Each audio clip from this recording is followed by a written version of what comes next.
Hi, Rose. How are you? I'm very well, Mark. Thank you so much for allowing me to speak with you today. Oh, that's fine. That's absolutely fine. I think you've got a green screen on behind you as well, haven't you? I do, yes. Yes, they're wonderful. And for radio, for those listening on radio, it's when you do a Zoom meeting and you've got a wonderful background that sort of makes you. Well, you've got a book cover, a bookcase, and I've got an office that looks as though I'm in a high-rise building, which is wonderful. It is. It Yeah. is. I wish I could be in the same place as you. It would be a great view rather than living in a bookcase. Hey Rose, thanks for having a chat to us. First and foremost, tell me a little bit about what you do generally. Generally, I make PowerPoint presentations and promotional videos for businesses, speakers, consultants, and coaches Oh yeah, cool. to get their businesses online. I know that since COVID, those group of people have been finding it a little bit difficult to get themselves online. And so my role really is to help them with the back end setup of everything and make sure that they get online and that they're confident with speaking into camera and that their event goes off without a hitch. Oh, that's wonderful. And now you do a podcast, don't you? I do, yes. It's called Talking with the Experts, where I get experts from around the world that speak about their business journey or about what they can offer other businesses in terms of, hints, tips, ideas, and whatever. Because I know during last year, in July, when I started the podcast, I was getting a bit disheartened because people were. Businesses were closing, especially bricks and mortar ones, and they weren't looking at using an online platform so much. So a lot of the people that I speak to actually, talk about marketing and how they can save money or how they can make money or, Gotcha. other self-help, self-care programs that business owners can take up. Yeah, no, that's wonderful. That's excellent. Now you've got an event coming up in Adelaide very soon. What's the date? The date is Saturday, the 22nd of May. It's being held at 19 on Green, which is 19 Green Street in Brompton. It's at the community centre there. Yeah. And the City of Sturt have generously donated the entire premises to us for the day, Wow, which we are so grateful for. that's wonderful. I think I was there last night actually. Is that where you can watch bands play and stuff like that? I'm not sure that they actually do that. It's actually community centre. So, Gotcha. Okay. I was in that area anyway. yeah. Now, far more important, that's the date, and we'll repeat that at the end after the chat or prior to the chat being completed. But what's the event? The event is the Healing Through Love Pamper Day. And Healing Through Love is a domestic and family violence awareness initiative that was started in Adelaide in 2018. And we hold a free pamper day each year for domestic and family violence survivors, whether they're currently in a situation, they've come out of a situation. And it's just a basic day where they can go and have their hair and makeup done. They can have massages, they can Wonderful. have some Reiki and some other healing modalities. Yeah, they can pamper themselves, which they deserve to do. Absolutely, that's the whole idea of the day. How long's it been going? Our first event was in May 2018, and the SA Aquatic Centre donated the entire premises to us upstairs for the day. And last year we had it at the Playford Uniting Church, who again donated their premises for the day. That's So it. we're always looking on the outlook for, people that will pay it forward, use their social footprint for, the betterment of society and the community.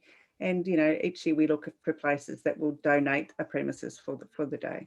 How do these ladies feel at the end of the day when they've been pampered, looked after, and cared for? Oh, absolutely wonderful. If I could share a short story with you, if I may. Mm. Because we didn't have one last year because of COVID, 2020, 2020 we didn't have one, but in 2019 when we had it at the Uniting Church, some lady came in and she had very, very short hair, and we have a stall there where we have clothing that we give away to ladies who may need to attend a job interview or go to court, and they may not have something suitable to wear. Mm. And the lady walked in, and the store was right at the entrance to the whole pamper day. And she was looking at the clothing, and she was just staring at it, and she was like, really shaking and just looking very odd. And so one of my colleagues pulled her aside, and it eventually got down to where the lady had been in the situation for 10 years, and her perpetrator didn't allow her to buy any clothing, not even her underwear. She was not allowed to wear or to buy anything of her own. And then it got around to the conversation about why her hair was so short, because it had been thought that she may have had a cancer and gone through chemo, but it had been the fact that her perpetrator had actually made her shave her head every single day for 10 years because he didn't want her to be attractive. And she was just so overwhelmed by the generosity of the day and what she could achieve on the day. She just left and came away, and she hugged all of us. It just made us feel all, it was just so worthwhile to have just that one person come and hug every single person in the room. And we had 25 exhibitors there on the day because she just felt so great. Is it too simplistic a question to ask why women stay in those relationships? A lot of them stay because a lot of times it's because of children. A lot of times they are financially abused, so they don't have any money of their own, and they have no way of saving any kind of money, because everything they spend is, it's tracked. So it is quite difficult for them. A lot of them are psychologically abused too. So, they're made to feel worthless and useless. And, if you're told that every day of your life, how insignificant you are, they don't think that they have anywhere to go. And they're told, that their family doesn't love them or their friends don't love them. So they think that, who are they going to turn to? And, there are a lot of places that they can go to. Unfortunately, because they're told otherwise, they just don't realise. And a lot of people, it's not leaving, it's escaping. They just don't know how to escape. It's really hard for them. And a lot of them end up on the streets because they have nowhere to go. They live in their cars, they live in the streets or on the streets, because there's not enough shelters in anywhere in Australia, not just Adelaide. It's everywhere. There's just not enough places for these survivors to go. And our hope through Healing Through Love is to eventually make enough money that we can actually make a place for these survivors to go, male and female. Our hope is to, through these pamper days, is also to raise funds so that we can have retreats for men, because a lot of men are challenged with domestic and family violence as well. And they don't speak out about it as much. No, there'd be an enormous amount of shame for both male and females, but particularly for males, I would think.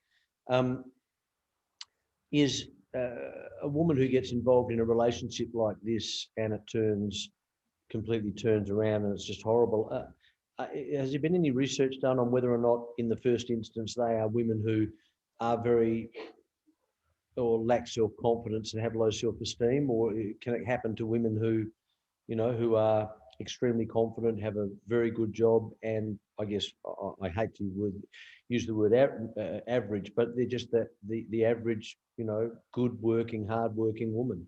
Oh, absolutely. There has been research done. I don't have the statistics in front of me. However, it doesn't matter where you come from, what your background, your socio-economic background, your religious background, your anything. It can happen to absolutely anyone. It's not even based on gender. I mean, female to female, male to male, male to female, whatever. It just doesn't matter.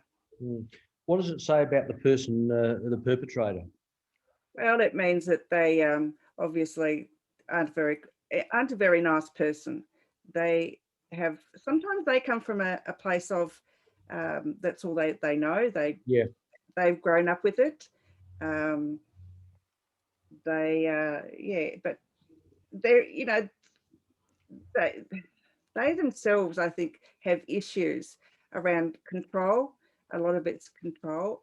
A lot of it's to do with alcohol and drug abuse. Yeah, of course. Yeah. So those things come into play as well. So they're effectively they're unwell, aren't they? I mean, a person that would systematically denigrate and control someone over a period of time, there has to be something going on in their head that's not right, surely. Which you've alluded to, obviously. Yeah. There's something that they need desperate counselling. They need to find out what their triggers are. I mean, sometimes, they bash people for no reason. It only takes the tiniest thing to set them off. As I said, a lot of times it's drug and alcohol that is the issue. Sometimes it's just anger management, and sometimes it's just the person that they are. They are just a narcissist. Yes. Who, and most often you'll find that it is a narcissist who is the perpetrator. Do you feel as though things have got worse during COVID? Yes, definitely have. I was reading an article that there's at least a 30% increase in domestic violence since COVID hit, because everyone's just locked together. So the perpetrator is locked at home, and the survivor is terrified for their life in most instances, and have nowhere to go because they're in lockdown and they can't go anywhere. I guess the other issue, which has just reared its head recently, is a lack of rental properties. I mean, that's a significant issue, isn't it? Oh, absolutely. Yeah, there it is. And I know down here in Hobart, rents have skyrocketed a lot, and there's not enough public housing. And I think that that's the case in every state. There's just not enough public housing available. And the waiting lists are, like down here, I think it's about 10 years. 10 years. Yeah. Well, that's just ridiculous. I mean, that's just... It is ridiculous. I mean, they could be dead by then.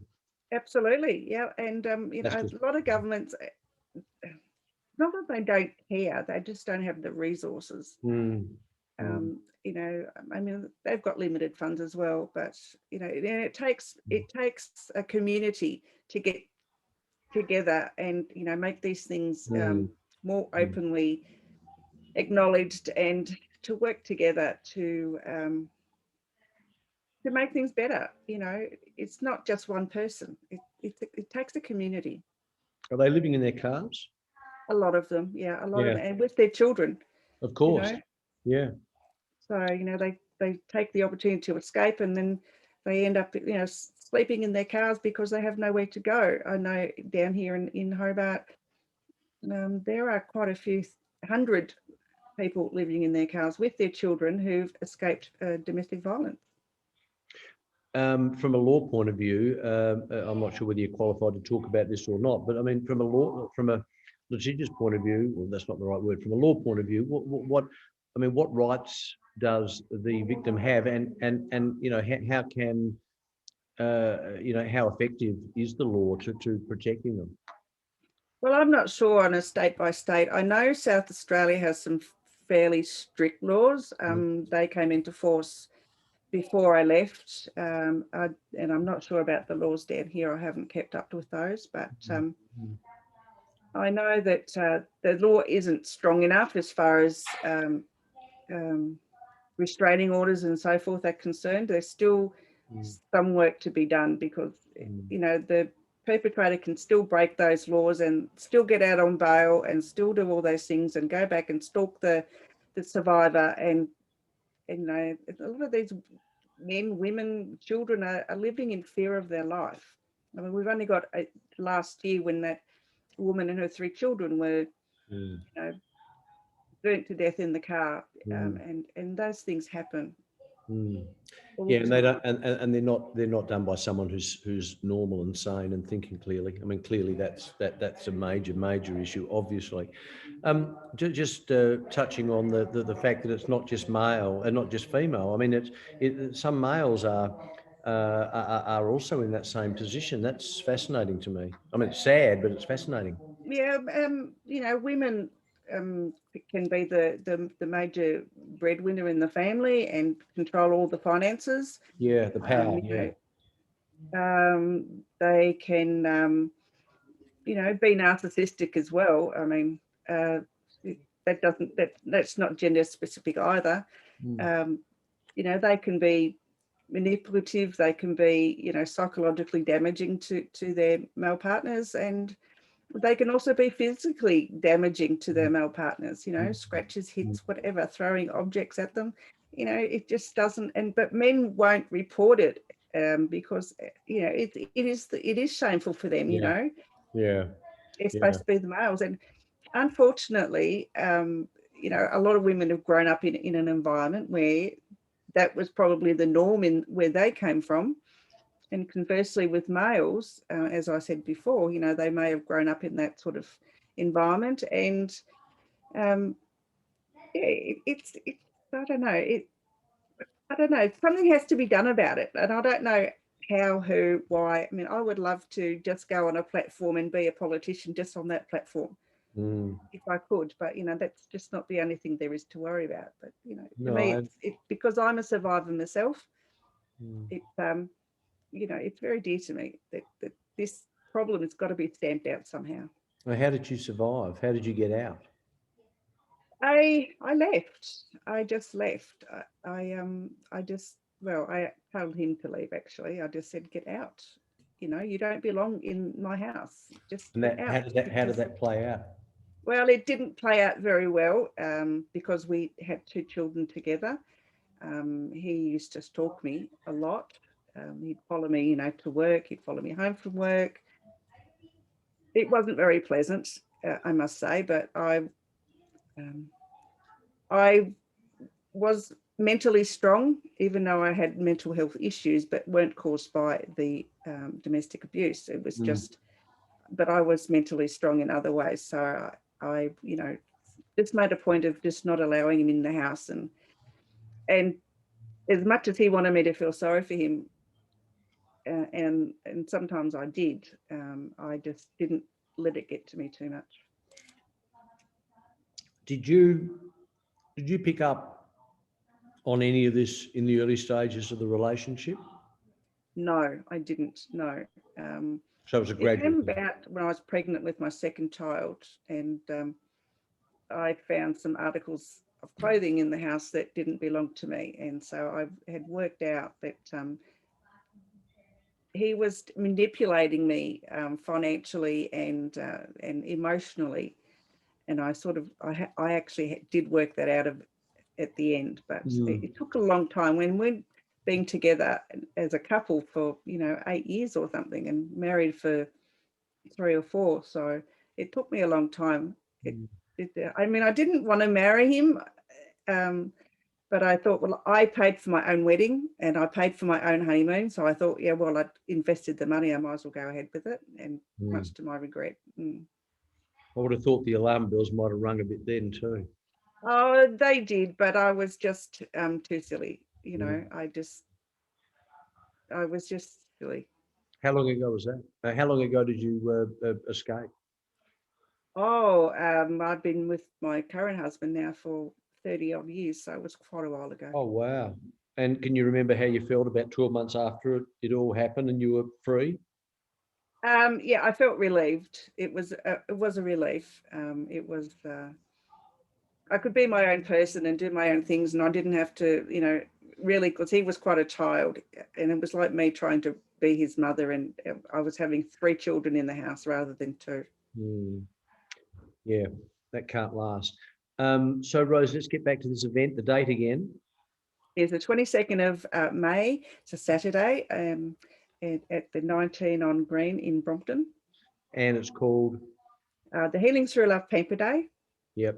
Okay, so what we need is some generosity, and you're not necessarily looking for financial donations, but you're looking for other donations. Can you tell me about that? Yeah, we're looking for donations of clothing and shoes and handbags and anything that women can use, you know, to go to court or to go to a job interview. So they've got to be, fairly good quality clothing. Doesn't matter what size they are. We'll take anything. Any donation of hangers would be great. Yes. And donations of hanging racks, that we can put the clothing on. Some little, samples of hand creams or shampoos, conditioners, soaps, Healthcare type anything stuff. feminine, any feminine products would be absolutely wonderful. I know there's another charity that looks after the feminine products, but we would like to, have those as well that we could include in the bags, because some of these women leave and they have absolutely nothing. They leave with no personal care products at all. And so if we could have some of those, that would be terrific. We're also looking for tablecloths for the tables. We'd probably be looking at about 30, and being a bit picky, but we need to have black ones. Okay. and some tables, some trestle tables about 1.8 long, or 900 long, and just double up on those, and they would be such a great help to us. And what about exhibitors? Well, we have exhibitors, but we'd like a few more. Any of the healing modalities that would like to donate their time, because this is all pay it forward. We don't. All we're asking is for a $20 donation from each exhibitor to hire a space in the venue. This will help us to run further Pamper Days. And so any exhibitors from any of the healing modalities, as I said, would be great. We're looking for hairdressers. We're looking for makeup artists, any people that from non-government organisations like Alcoholics Anonymous, or those types of organisations. I know we have Al-Non coming, and we have someone. The name escapes me at the moment. That's quite embarrassing. No, and they're coming as well. So yeah, no, and it's a great day. Everyone gets a lot out of it. And I know the last one we had, it was just, I think, was our best. And we just try to make them better. And each year we have them. well, that's wonderful. So how do you let those? How do you let people know? Well, first of all, go back a step. So if anyone's interested in being an exhibitor, or they're interested in donating, as you went through some of those items, how do they get in contact with you, Rose?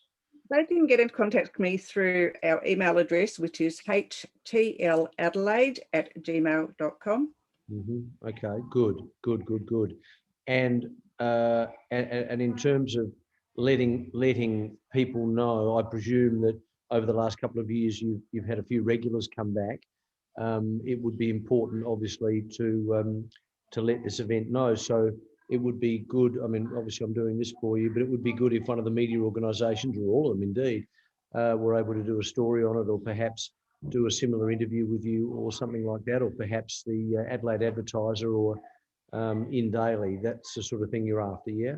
Absolutely, yeah. We want to get as many people informed as possible. We want to get as many people in the community aware of what Healing Through Love is all about, and because we think it's a great awareness initiative. And the three of us that are involved with it is Charlene Lynch, Ali Sugars, and myself. Just so passionate about the cause that we don't want to let it go. We want to keep it flourishing and growing. Absolutely, it's a great cause. I mean, great's not even really the right adjective to use. It's so necessary. It's absolutely so necessary, and I commend you for it. And let's, between us, see what we can do as far as getting some publicity for it, because we can't let this. We need an event like this every year. We do, yeah, without any question. Absolutely, and as I said, it really does help the survivors. It just gives them a day where they can just get out of the house and just feel absolutely pampered, That's wonderful. Rose, thank you. Very much appreciated, and we'll be in touch, but good luck. Thank you, Mark. Thank you for your time.